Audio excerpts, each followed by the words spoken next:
Now, lately, it seems like everybody is buzzing about the topic of longevity, or in other words, living a long time. And there might be a few different reasons for this. For one, it seems like people are becoming more and more interested in healthy living. And there might be a few reasons for this. Recently, there was the Blue Zones documentary that came out that really showcased this concept that there are certain parts of the world where people are living for a very long time until age 100, and they're not necessarily developing the same diseases as they are in other places in the world, like in the United States. But the other reason is that it might just be inevitable that people are more interested in how to live healthy longer, because we as humans are just living longer compared to most of human history. So it seems that the question is, how can I not just live longer, but live better longer? Well, the truth is, this topic is not new. And just like is showcased in the Blue Zones project and documentary, there are certain pockets of the world where people live for a very long time, avoiding a lot of chronic diseases and debilitation. In other words, they are harnessing longevity. And the truth is, this happens to be a topic very near and dear to my heart. Because not only am I a medical doctor who, by definition, am helping serve others by supporting them in their health and in their disease and avoiding different issues in their health as they go through their lifetime, but I also happen to study medicine in Italy. And Italy is one of those pockets of the world where people live a very long time, and they tend to live well into their oldest years. So here in this video, I'd like to share with you some of the tips and tricks that I picked up from my years living in Italy.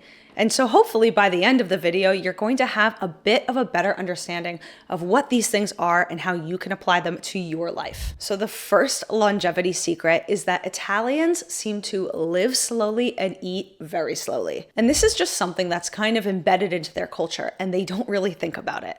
But quite honestly, as an outsider who moved to Italy, coming from the US, I noticed a stark contrast in the day-to-day pace of life compared to my US upbringing. So for one, there are a lot more stop gaps in the day to kind of take a breather. What do I mean by that?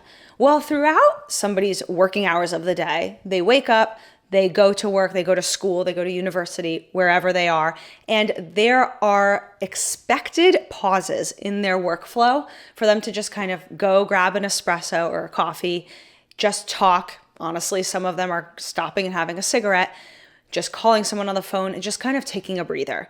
We don't always do that in other parts of the world, and especially not in the United States. Often we are glued to our computers from the second we get to work until we take that lunch break. And in the Italian style of things, there's just a little bit more flexibility built into the system. But at the same time, meals are notably long and slow, and it's part of what makes them so famous. Italian meals typically are going to be in multiple courses. So if you're going to a lunch, whether that's on the weekend, at a friend's house, a family member's house, or in a restaurant, you're often going to have at least 2 courses in the meal, if not 3 or even 4. And automatically, that's going to slow down the pace of the eating. And there's a lot of conversation and banter and laughing that goes on throughout the meal. So you're really not just at your meal to eat, you're also at your meal to just enjoy life. Now, undoubtedly, Italians also are working and they are busy and they don't always have time to eat these long, slow meals. But on average, if it's not in the midst of somebody's busy workday, they're going to take the time to sit down and have a proper meal at a table. It's very uncommon for Italians to be eating in the car, to be walking down the street, eating and snacking, to be eating in front of the TV. These are just not parts of their culture the way they are in other places in the world. So then how can you apply this to your life to start harnessing some of these longevity benefits? Well, 3 little tips for you. The first thing you can do is to practice eating in multiple courses. So even if this is at your own house, if you are typically somebody who's used to making maybe your protein, your vegetable, your grain, a soup, something like that, where you're going to then plate it or put it all at your seat at the same time and just eat all of those different components simultaneously, what you could do is just decide to break that up and say, you know what, we're going to have the soup first, sit down, and that's the only thing in front of you, and you finish that bowl of soup, and then you move on to the second course, which might be fish or poultry or meat or a lasagna, or it could be some vegetable stir fry. whatever it is that you're having as your main component of the meal, if you decide to put that as the second course and you have something smaller as part of your first course, you're automatically going to slow down your eating. The second little tip that you can do is to turn off all devices while you eat. This is something that some people never do, and it's something that I had to try to force myself to do in the beginning. When I first moved to Italy, I was used to using my working lunchtime as a time to kind of catch up on my emails or to check different things on my agenda. When I was in school, I needed to see my assignment board and see what I had to catch up on. What were the next reading assignments? When was the next exam? And using that time to kind of squeeze in planning. But what I didn't realize was that that was forcing my body into a state of being stressed while I was eating, which is a big no-no. You don't want to do that for your digestion, and Italians absolutely avoid that at all costs. Meals and eating should be a time to relax, go outside, enjoy the sunshine, have a beautiful conversation with someone, and just take a break from the hustle of the day. So by challenging yourself to turn off that computer, push that laptop to the side, put the phone away, put it on silent, and don't turn on the TV. If you start doing this and you realize that you almost don't know what to do with yourself during your meal, that should be a very insightful moment for you to kind of reflect and recognize that, maybe there is more space in our day to take breaks. And then the third little tidbit for how you can start applying longevity tactics to your meals, just like Italians, is to do something to make the meal feel special. Now, if you're dining with someone else, if you live in a household with other people, this is probably easily a social gathering where you put on some music, you turn down the lights, you set the table properly, you kind of make it a big deal just because it can be. But if you are dining alone, don't worry, you can still do all of these things. You can make it feel relaxing, you can make it feel engaging. And this is also going to help you digest your food so much better. It's just a lot healthier for your body. All right, ready for longevity secret number 2 of things I learned from Italy? Well, before we dive into that, go ahead and hit that subscribe button. I'm so glad that you're here joining our community of healthy people, and I'd like this material to reach as many people as possible. So your subscription really helps us do that. All right, secret number 2 is that fresh ingredients matter. Now, it's not as simple as just deciding what foods you want to eat, but rather the quality of the ingredients that go into those foods and into that meal. And Italians are absolutely exceptional at this. When I was living in Italy, I had a shock when I would see how often people were going to the grocery store. And here's what I mean. Typically in the US, we like to do a big grocery haul where we drive ourselves to the grocery store, we fill up our shopping cart basically to the brim, and we try to stretch out how long we can go without having to grocery shop again. So maybe that's just once a week or once every 10 days that we're doing one of those big grocery trips. It's quite the opposite in Italy. Often people are going to the grocery store every day just to get enough ingredients for their next meal, 2 meals, maybe 24-hour period. And I would see people walk into the grocery store, not pick up a shopping cart, not pick up a shopping basket, and just grab groceries and carry them in their arms. And that's it.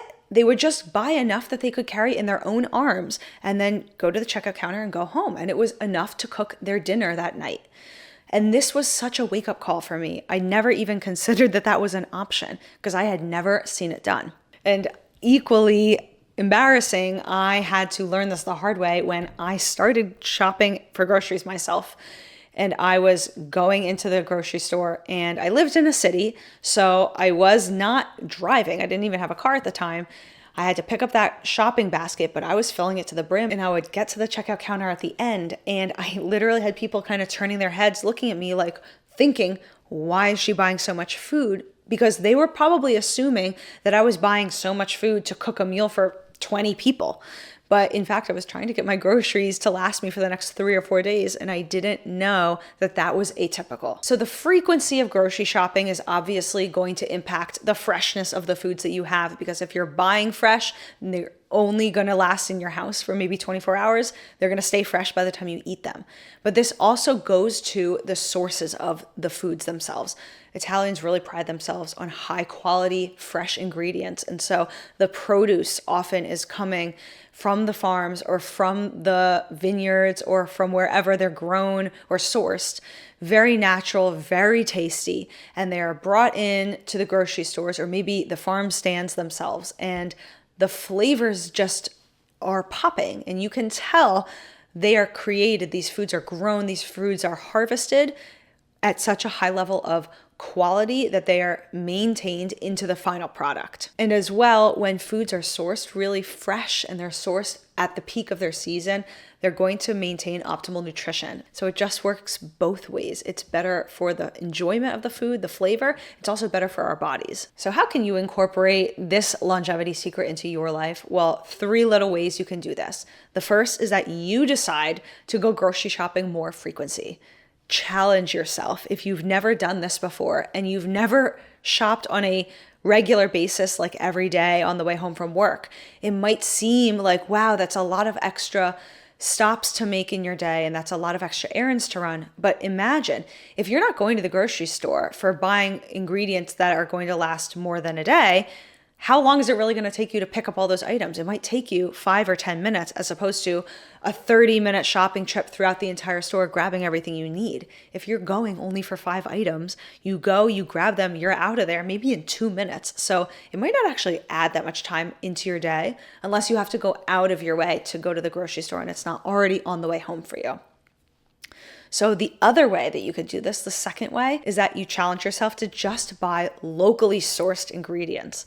We know that this is not just good for our palate, it's good for our bodies, it's good for the planet. When we buy local, it's better for everybody involved, and you're also helping support your local farmers. So I can't encourage enough going to things like farmers markets or farm shares or attending some local food stands if they're having like a food event. All of these things are really good for the local economy and the environment, and also it's going to taste really good. And then the third way you can apply this longevity secret is just by sticking with purchasing whole form foods, ingredients, rather than pre-prepared meals or food products. So what that means is just stick with the whole form fruit, vegetable, fish, whole grain, the bean, the lentil, the nuts, or the seeds, rather than buying food products like crackers and biscuits and cakes and cookies and pre-frozen dinners and microwave dinners and all of these other things that we like to buy for convenience.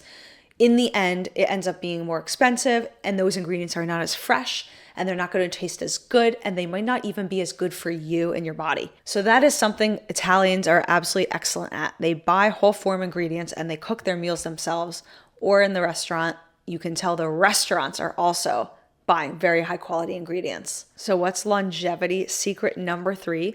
Well, this is to focus on the way of eating and way of living rather than just the individual foods. So many cultures around the Mediterranean Sea are excellent at this. It's really not just the Italians. This part of the world thrives on having this slower pace of life and slower pace of eating, but rather engaging with the eating, slowing down, being social, enjoying the process. And inherently, all of that aspect is driving some of the benefit to their health rather than just the nutritional quality of the individual foods. So I think when people hear terms like the Mediterranean diet, they start getting a little bit excited about, wow, all the fish and the omega-3 fatty acids, and wow, that's a lot of olive oil and all those polyphenols and antioxidants and anti-inflammatory properties. And all of those things are completely true. Foods from this region of the world are super high in nutritional quality. But at the same time, the way people live in this slower pace of life and the things like I talked about in Secret 1 and 2 with just slowing down in general and being social while we eat, this is also driving a lot of the benefit to health. So there's a reason why people are living so long, living well into their oldest years when they're engaging in this approach to life. And this is not just something that I picked up seeing in the streets or in restaurants when I lived there. There's actually scientific literature backing this up. Now, believe it or not, I actually didn't know about this until I was looking up information for this video. There is an international Mediterranean diet conference, a group of scientists and physicians and healthcare providers who get together and talk about the Mediterranean diet and research about it and how they can keep promoting it and teaching people about this very healthy way of living. Now, from what I could find online, it seems like at the last conference they did in 2018, they created a position statement, kind of a summary of what they learned at that conference and what they wanted to teach people about this topic going forward in healthcare around the world, in scientific literature, and in studies conducted around the world. So in their position statement, they said, and I quote, "The Mediterranean diet should be considered a lifestyle, and to further explore this notion, an analysis of the importance of sleep patterns in obesity and overall health, the effects of happiness and other psychological aspects on longevity, and the relationship between physical activity, exercise, and health was all included in their discussion that they had at this conference." So the point is, we like to talk about things like the Mediterranean diet in this part of the world for helping people live really long and helping people maximize that longevity. But it's not just the dietary components itself. It's also everything that surrounds it: sleep, stress, social engagement, exercise, and physical activity, avoiding very risky substances and drugs and things like that. Now, undoubtedly, a lot of people still smoke in that part of the world. So that's one side of the equation that is there's room for improvement, let's say. But overall, people are just living well for a long time because they're engaging in this overall way of life that is more healthful in general. So here's another component of this that I think falls under the radar a little too frequently. Something I really noticed there when I was living in Italy, people are really focused on balance, enjoyment, and engaging with their eating experiences. They're very passionate about food. They like to talk about these things kind of in a regular conversation, but it's so much more of an experience. It's not just, "Ooh, wow, this food tasted good." It's how it made you feel, and they get very engaged in this topic. And it's a big part of the Italian culture is the passion for food and wellness. And the balance that is struck with this kind of an approach to eating is very profound, and it really makes a big impact. If you start engaging with your food on this deeper psychological and emotional level, you start to appreciate your food a lot more. And there's a lot to be said about how that really affects our overall health and our digestive process in general. And another part of this is that taking time to really rest after eating and digesting is super important. And it's something that is lost on many communities around the world, including in the United States. Italians are super good at this. When they have their meal, they definitely take time to rest at the end of the meal. So whether that's actually taking a nap or just finishing lunch, having a coffee, going outside, sitting in the sun, just breathing and relaxing and talking for another 10, 15 minutes, whatever you can fit into your day, it's going to help change your mindset before you go back into your work or school or whatever it is you were going into. And this was a very profound lesson that I learned when I lived there. I remember I was in medical school studying for final exams, and undoubtedly final exams are a very stressful period of the year. There's a lot at stake. There's a lot of pressure. You have to squeeze all of this knowledge that you've been studying for 5 or 6 months into your brain so you can get it out on the test and perform well. And I was studying with some classmates, and they invited me over to their apartment. And so we were studying there, and then we had to take a break for lunch. And what I expected was to take a 20, maybe 30-minute break for lunch, eat, maybe have a coffee after, and then just jump right back into studying. And instead, we took almost a 2-hour break. It was have the lunch, either go get it or we were cooking or whatever we were doing, and then eat, talk, and then everybody had basically nap time where either you were watching something on your phone, maybe social media or a YouTube video, or we were talking. And we would just wait till we kind of finished digesting before we jumped back into our afternoon block of studying. And this was so different for me than what I'd ever experienced in my life. I was used to going through all of the American school system and everything was squeezed down. I think in high school, we only had like 25 minutes allocated for lunch, which is nothing. And I just had to get used to slowing down a little bit, and it allowed me to appreciate health and nutrition in a completely different way. I had never really considered how important that rest period was to our health and our digestion. And so Italians do this naturally. It's part of their culture. They have probably been doing it for centuries, and it clearly works. So how can you apply this principle to your life? Well, the next time you're going to think about how to spend your day, ask yourself, what does my day look like? What's the calendar? What's the schedule? Now, inevitably, some of you are probably in very stressful careers and you're not able to just decide how you want to spend your minutes or your hours. That might be decided for you. But for those of you who might be more flexible, maybe you work for yourself, maybe you work from home, maybe you do have more control over your schedule, maybe you're already retired and you have complete control over your schedule. Ask yourself, what does my day look like ahead? And do I have space to take pauses? How can I add some restful minutes after I eat a meal? And how much exercise or movement can I get into my day? Can I squeeze it in before a meal, after a meal? Am I spending extra time doing full-blown exercises? The more frequently you can move, the better off you're going to be. And also, asking yourself, what am I going to do today that's specifically for the purpose of enjoying? Is there anything that you're adding to your schedule that's just for you, just because? Now, if you're able to do that and you're starting to get a grasp of what all of this looks like when you pile it together and you realize, okay, now Dr. Anna has explained to me a little bit more of how I can start applying these longevity principles, but I'm also ready to figure out how to actually do this Mediterranean diet thing that she's always talking about. Well, I have a ton of other information on this channel. You're going to love that content. Jump into those videos. I'll see you over there.